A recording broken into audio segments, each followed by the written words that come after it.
Have you ever heard the phrase that those who fail to learn from the past are doomed to repeat it in the future? If you have, then that will actually be helpful for you as you go through Psalm 78 here today. Now, this psalm is a psalm of someone named Asaph, who we've talked about before. And this psalm is 72 verses long. And there's a reason for that. Partly because it is a poem, it has poetry to it, but it's a poetry in narrative form. And so what Asaph is doing is kind of explaining all the things that have happened to kind of generate the reason behind this particular psalm. So here's what I want to do for us real quick. All I'm going to do is read verses 1 through 8. And then I want to kind of just share what's left for us give you the spark notes of 9 through 72, if I could do that. So let me read these from verses 1 to 8. It says this: "My people hear my teaching. Listen to the words of my mouth. I will open my mouth with the parable. I will utter hidden things, things from of old, things we have heard and known, things our ancestors have told us. We will not hide them from their descendants. We will tell the next generation the praiseworthy deeds of the Lord, his power and the wonders he has done. He decreed statutes for Jacob and established the laws in Israel, which he commanded our ancestors to teach their children.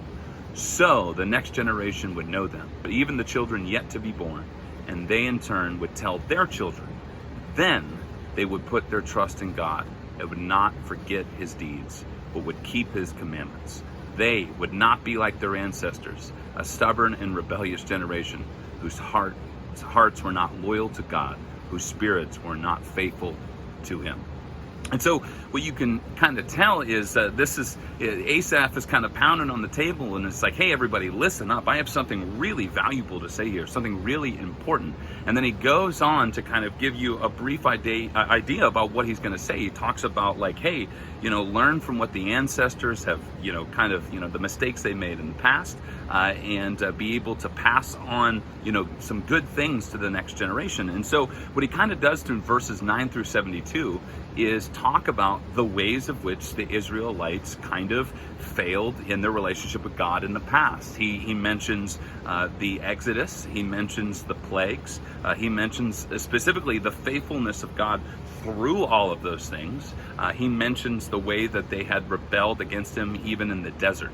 And so you see what Asaph is trying to do for us here is trying to say, hey, listen up. If we don't learn from what our ancestors did and the mistakes that they made, we're just going to pass those on to the next generation. But what the Lord really wants is for us to take his laws, his decrees, our obedience to him, and hand those to the next generation to show them that these things are good, that these things are right, and this is what it means to follow after him. Because the heart of the Israelite people ended up becoming more of rebellious nature against what God wanted, and then that got passed down from generation to generation. And so to kind of close up this particular devotional in this psalm, when I was going through this, I thought about, man, if we could write a similar, psalm for us today, my question would be, what baton is the church, the people of God, passing on to our children? What are some of the things that, our ancestors of the last, 50 to 80 years in the church, what are some ways of which we have rebelled against what God has wanted and desired? What are ways that we have defied God's laws and for us and kind of did our own thing and made the mistakes that we've had in the history of the church? And I think that's an important question for us to ask right now. Okay, here we are handing off the baton to the next generation. And what mistakes have we made? Where has the church missed the mark? I know I have some of my own ideas about what that might be.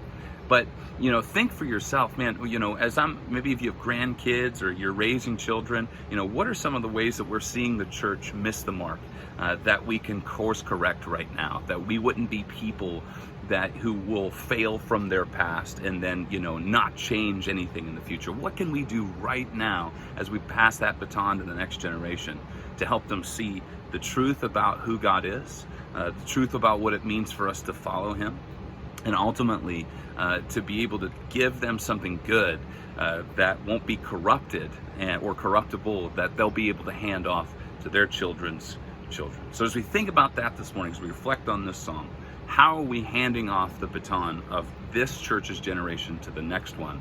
And what are ways of which we can, be mindful of what are the mistakes that we're willing to make, and what are the actions that we're willing to take in order to fix what's going on right now, to hand that off, to hand off something good to the next generation. So I hope this has given you something to think about this morning. Even if it's 72 verses long, it's still good and jam-packed with wonderful truths of God's Word to think about what we've done in the past, to be able to correct it, to hand it off in the future. Have a blessed day.